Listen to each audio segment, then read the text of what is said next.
ನೀವು ಈ ಅವತಾರ ಯಾಕೆ ಮಾಡ್ತಾ ಇದ್ದಾರೆ ಅಂತ ಗೊತ್ತಿಲ್ವಾ ನಮ್ಗೆ? ಯಾಕೆ ಮಾಡ್ತಾ ಇದ್ದಾರೆ ಗೊತ್ತಾ ಗೆಳೆಯರೇ? ನರೇಂದ್ರ ಮೋದಿ ಅವ್ರನ್ನ ಸೋಲ್ಸೋದ್ ಹೆಂಗೆ ಅಂತ. ಅದಕ್ಕೆ ಯಾರೋ ಹುಚ್ಚು ಹುಡುಗರು ಒಂದಷ್ಟು ಜನ ನರೇಂದ್ರ ಮೋದಿನ ಸೋಲ್ಸಕ್ಕಾಗಲ್ಲ, ಸಾಯಿಸ್ಬಿಡೋಣ ಅಂತ. ಇವರು ಭಾರತದ ಸಂವಿಧಾನವನ್ನ ಕೈಲಿಟ್ಕೊಂಡು ಜೈ ಭೀಮ್ ಅಂದ್ಕೊಂಡು ಪ್ರಜಾಪ್ರಭುತ್ವದ ಬಗ್ಗೆ ಮಾತಾಡ್ತಾ ಇದ್ದಾರೆ. ಇವ್ರಿಗೆ ಬೆಂಬಲ ಕೊಡ್ತಾ ಇರೋ ಹುಡುಗರು ಏನಾರು ಆರ್ಗ್ಯುಮೆಂಟ್ ಮಾಡ್ತಾ ಇರೋದು ನರೇಂದ್ರ ಮೋದಿನ ಸಾಯಿಸ್ತೀವಿ ಅಂತ.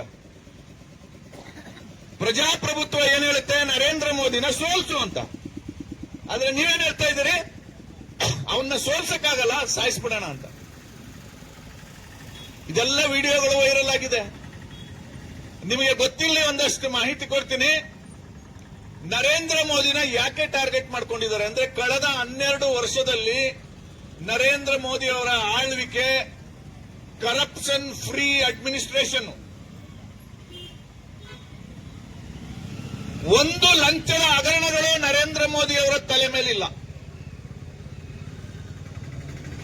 ಎರಡನೇದು, ಅವರ ಆಡಳಿತ, ಕೇಂದ್ರ ಸರ್ಕಾರದ ಮೇಲೆ ಒಂದು ಲಂಚದ ಹಗರಣನೂ ಇಲ್ಲ.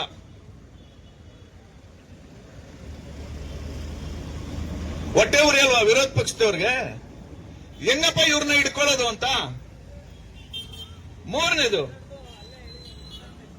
ಬರೀ ಆಡಳಿತ ಅಷ್ಟೇನಾ?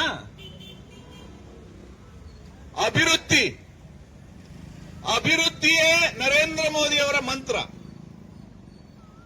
ಒಂದು ಭ್ರಷ್ಟಾಚಾರ ರಹಿತ ಆಳ್ವಿಕೆ, ಅದ್ರ ಮೂಲಕ ಅಭಿವೃದ್ಧಿ. ಎಂತ ಅಭಿವೃದ್ಧಿ ಅಂತಂದ್ರೆ, ದೇಶದ ದೆಹಲಿಯಲ್ಲಿ 100 ರೂಪಾಯಿ ಹಾಕಿದ್ರೆ ಬಡವರಿಗೆ ಅದು 100 ರೂಪಾಯಿನ ಬಡವನಿಗೆ ತಲುಪುತ್ತೆ.